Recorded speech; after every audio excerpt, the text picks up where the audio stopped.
Hi everybody! I'm back with a new video. I know it's been a little while, busy summer, but in this video, something a little different. I have recently rearranged all my watercolors on my desk and I have yet to swatch them in their new home. So I'm gonna get to work on that and just gonna swatch and chat today. So if that sounds interesting to you, please stick around and we'll talk about different paints and how to use different color combos, and also maybe just about art and creating, and I don't know, it's going to be kind of free-flowing. So that is my plan for this video, and let's just take a look here at the chaos that is my desk and how I'm trying to make sense of it. Alright, first of all, let's take a look at my desk setup.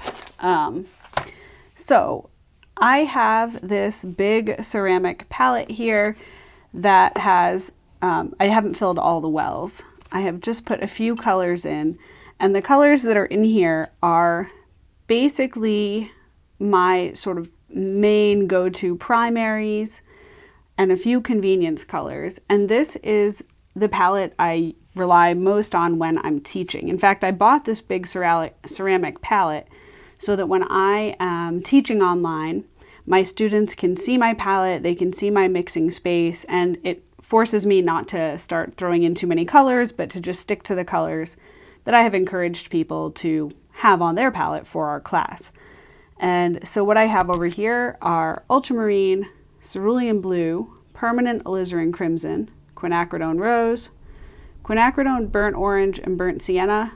Realistically, I probably don't need the burnt orange, but there it is. Hansa yellow light, yellow ochre, and my other two colors down here, sap green, which is one I ask my students to get, but then I also have serpentine genuine, which is actually my favorite green. It's a Daniel Smith Primatech color. So this palette is really sort of set up as my teaching palette. It's not totally full. And for a long time, every color that was in the side palette, I also had a duplicate of up here in these sets of pans. So first, oh, they're in the wrong order. Been moving, oh no, of course, they're in the right order. I've redone them. Guys, this is crazy. All right. So this one used to be this set, and this is the first set of professional quality paints that I ever bought, and it was Daniel Smith's, I forget what they call this set.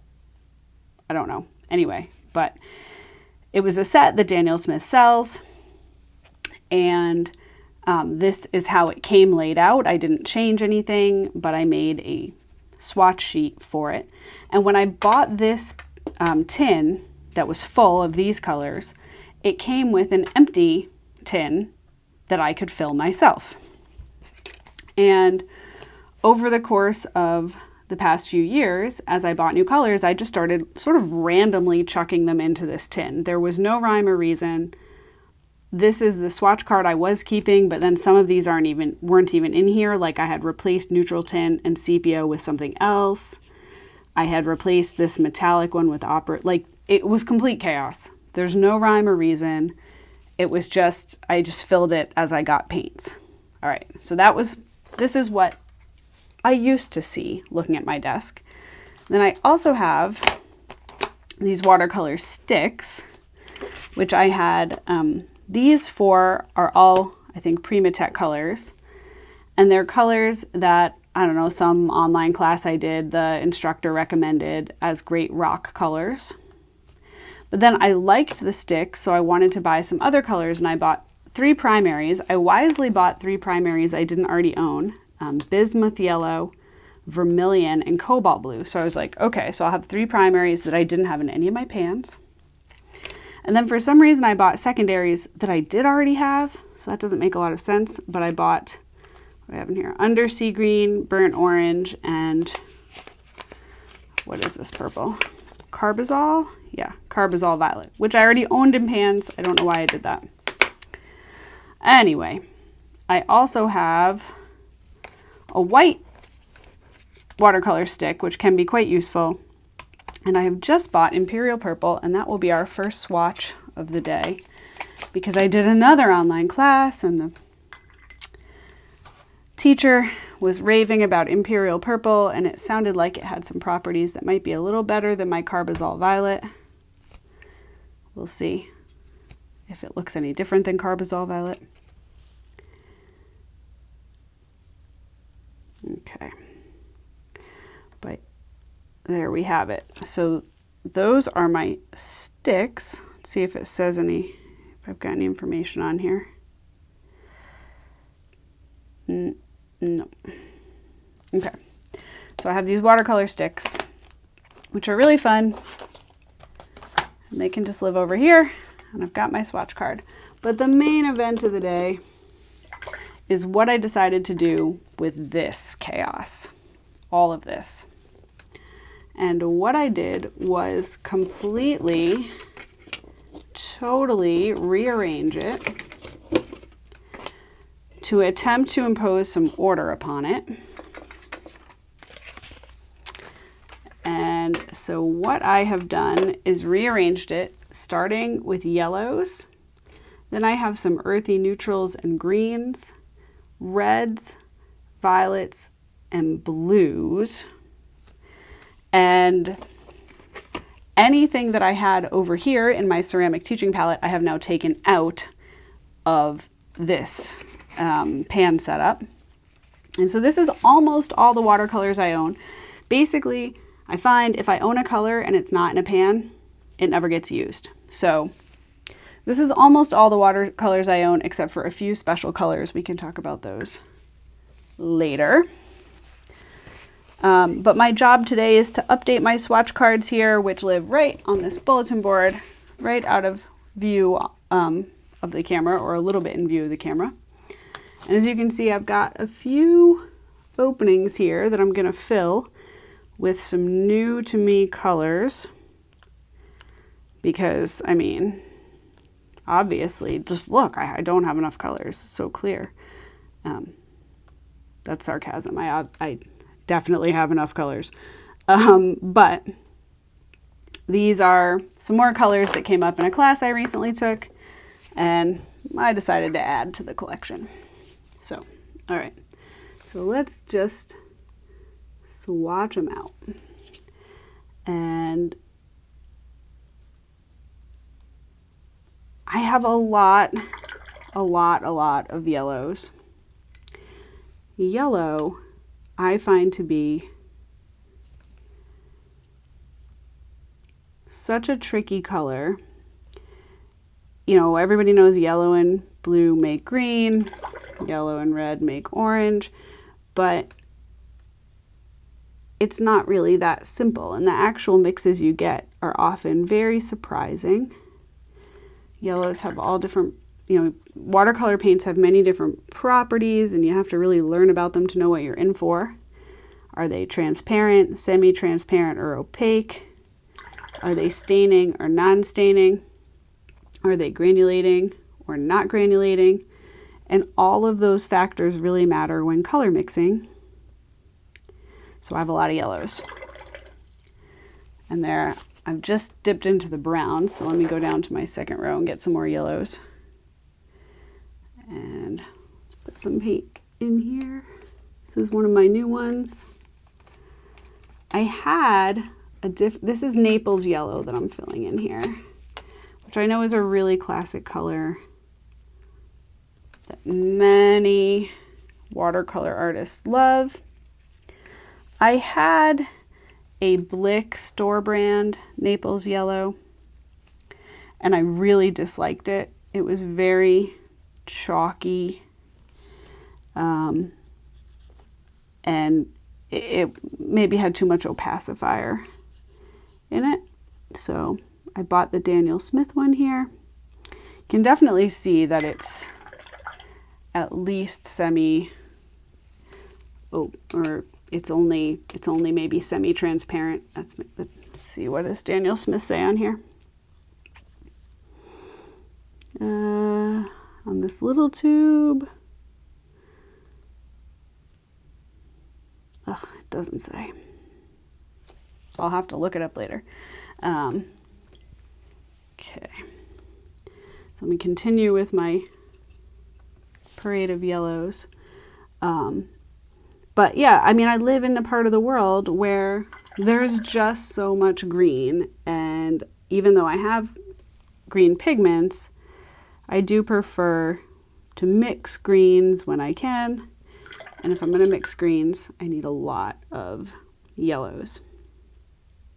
Rearranging my palette here also let me take out some paints that I had that I've never opened, some of which I got at like art supply swaps. That includes this one. This is Azo Yellow, and it's a M. Graham paint. I've had that in my box for like a year, and I had never taken it out. But I know that's a primary many artists use, so I'm excited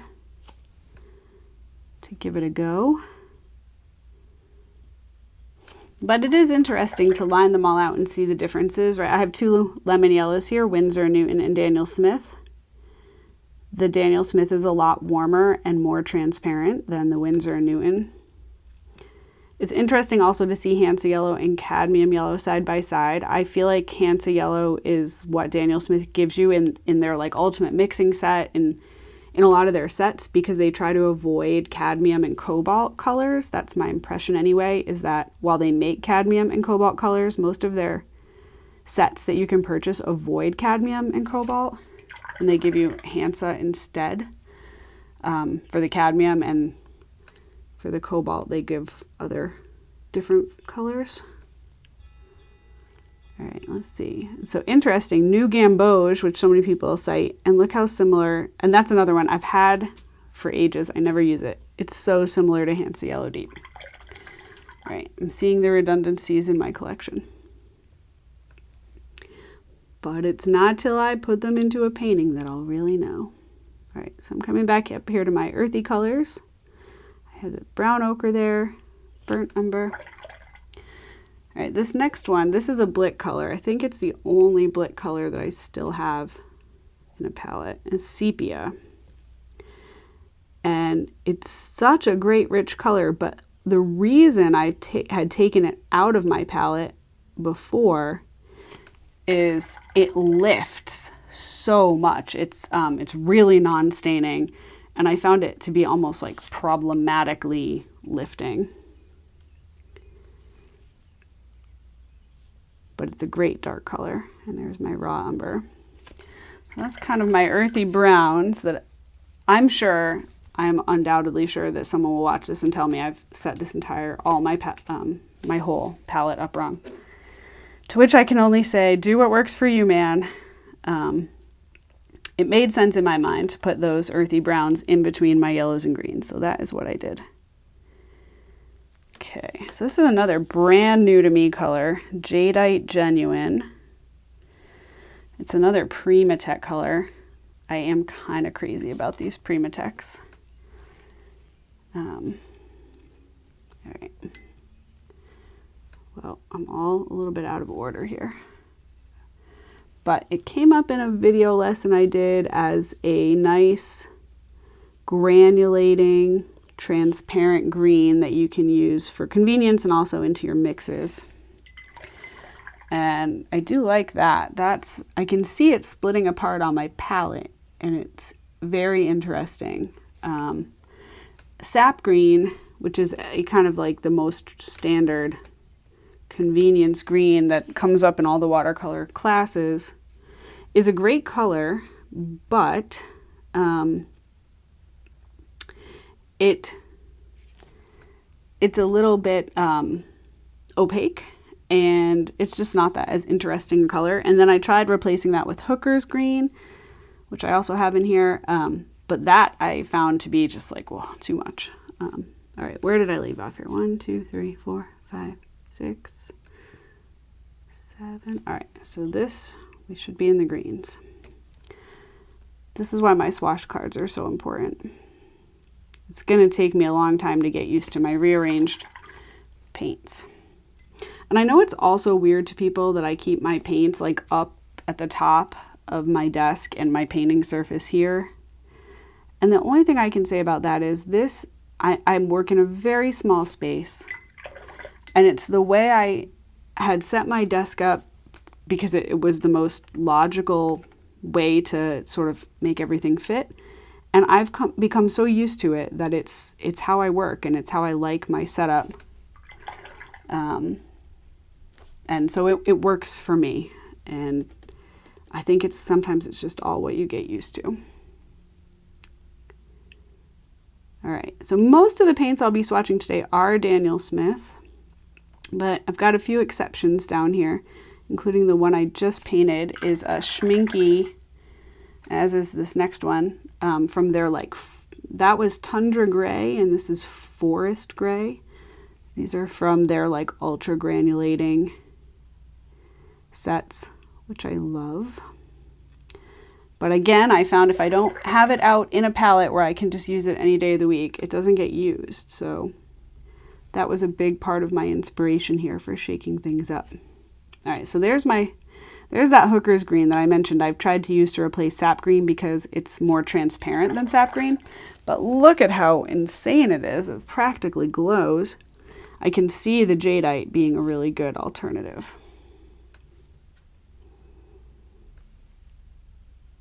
And phthalo green, which I would never use on its own, but stays on my palette because when you mix phthalo green and alizarin crimson, you get the most gorgeous dark green.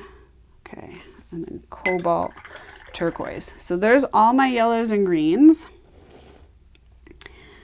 Nice and laid out and ready to use. And now let's keep going here with the red. So first, this is Purell Scarlet, and I think that's kind of what Daniel Smith puts in their mixing sets as a replacement for cadmium red. That's my sense anyway, because again, they don't tend to give you cobalts and cadmiums in their pre-assembled mixed sets. And so here I have cadmium red hue. I wasn't able to get, the day I was at the art supply store, they didn't have regular cadmium red, so I went with the hue. It's fine because usually I use that as little touches of color more than as a mixing color. And a lot of these paints, I will say, do I need this many color paints? No, of course not. A lot of these I bought when I've taken various classes, and every teacher whose class you take will have these favorite colors that they introduce you to, and then you want to have the colors. So that's how I ended up with coral.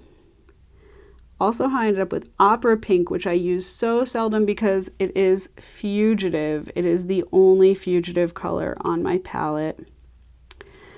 Fugitive means it's going to fade over time. It's almost neon, opera pink. And that kind of neon is going to fade over time. And it will still be a nice magenta, but it will not be the same. So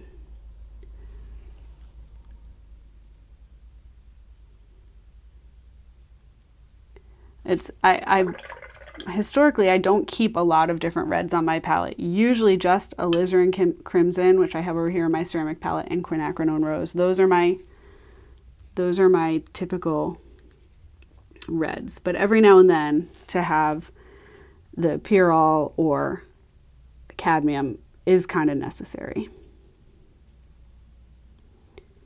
And this one I've put here with the reds because it's called Tundra Rose, but it definitely looks more. This is another Schminky color. Definitely looks more purple. And I also have in this part of my palette, I have my magenta, which is a Winsor & Newton. Because magenta can play as a red, you know, in a CMYK, cyan, magenta, yellow, black combo. So I do mostly use Daniel Smith colors, but you know, every now, particularly if I'm at the art supply store and they're all out of the Daniel Smith color I need, I will try something else like a Winsor & Newton or Schminky or M. Graham.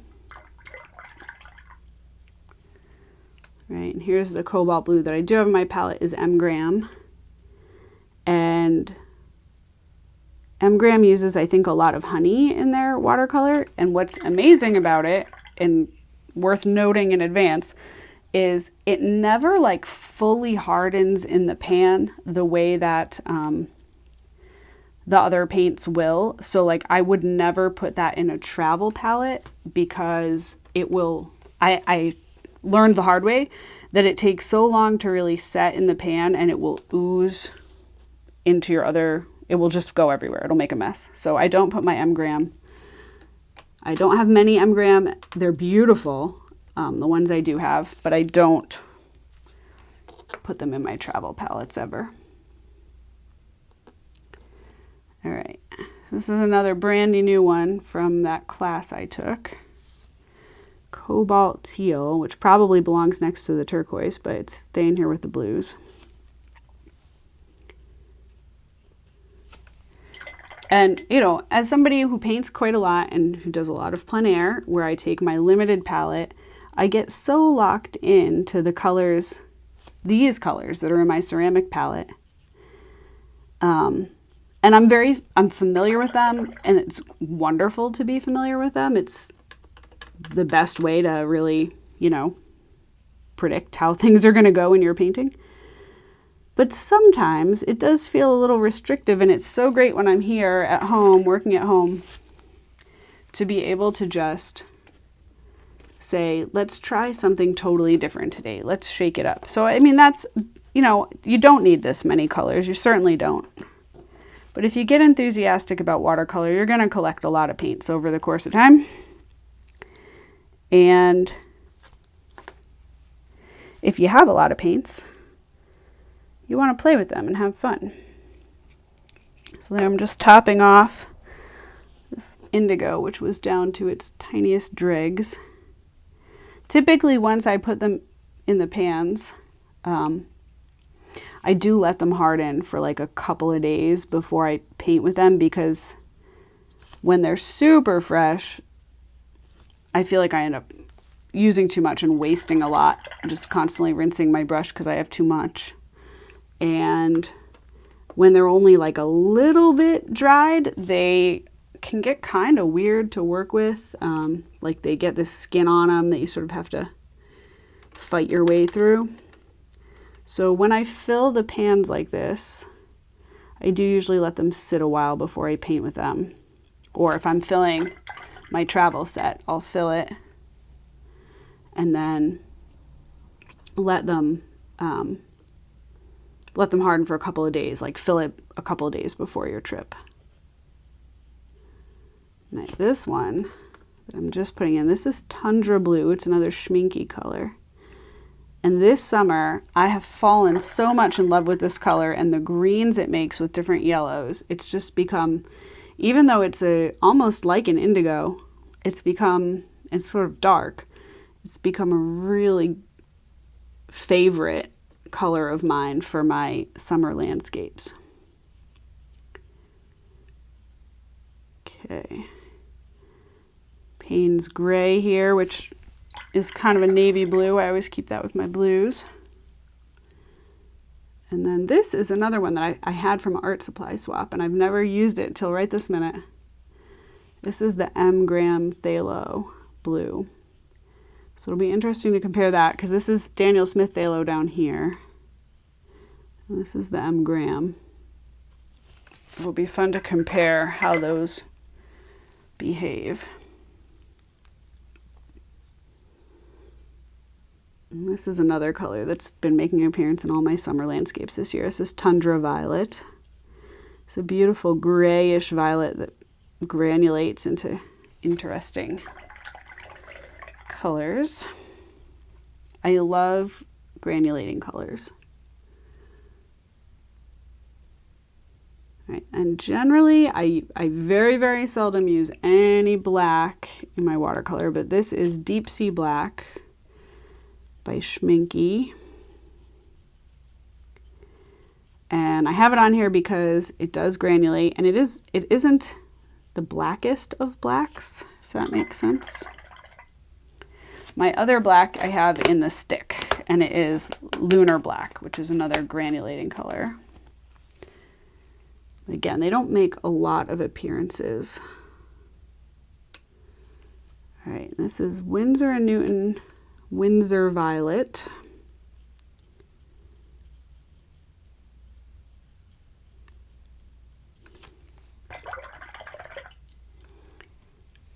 I've got just some kind of funny random colors in this ending violety part of my palette, like Rose of Ultramarine, these kind of blended pigments.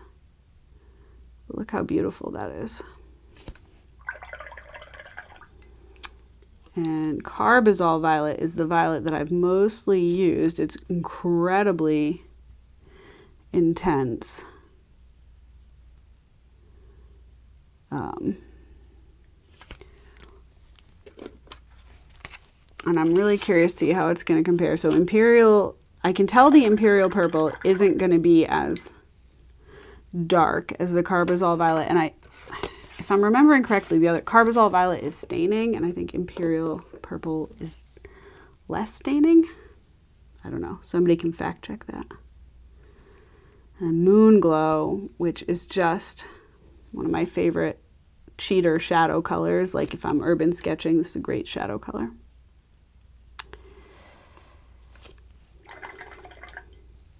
And lastly, one that's quite new to me, but I took it in my travel palette to Paris and just fell in love, is Bloodstone, which is another Primatech color.